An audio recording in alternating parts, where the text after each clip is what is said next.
கிடைக்கணும்னு கோயிலுக்கு போகிறோம். அங்கே உள்ளே போகும்போதே நம்ம செப்பலை திங்க் பண்ணிக்கிட்டே போனால் என்ன ஆகும், மனசை வெளியில் வச்சுட்டு மனசையும் கட்டி வெளியில் வச்சுக்கணும்னு அர்த்தம். அப்போ நம்ம உடம்பு மட்டும் போயிட்டு வருது. அது எதுக்கு கோயில் போகணும்? அப்போ நீங்கள் எவ்வளோ காஸ்ட்லியாக வாங்கினாலும் பரவாயில்ல, பத்திரமா இருக்குன்ற நம்பிக்கையோடு போயிட்டு கோயில் போயிட்டு வாங்க.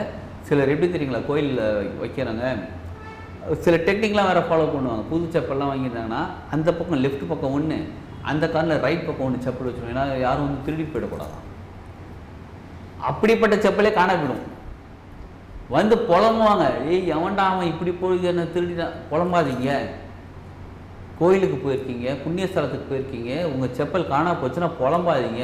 எப்பாடா என் கர்மாவை கிளியர் பண்ணிட்டப்பா, முருகா எந்த கோயில் போகிறீங்களோ, வெங்கடாஜலபதி எந்த கோயில் போனாலும் சரி, சிவனே யாராக இருந்தாலும் சரி, என்னோடய கர்மாவை கிளியர் பண்ணி ரொம்ப நல்லதுப்பான்னு ரொம்ப நேரம்லாம் தேட வேணாம். அங்கே இருக்குது இங்கே இருக்குது இல்லை, இதே பார்க்குறோம் நம்ம செப்பல் இல்லை, பக்கத்தில் இங்கே இருக்கா இல்லை, சரி நம்ம பாட்டு கிளம்பி வந்துட்டோம், புது செப்பல் வாங்கிக்கோங்க.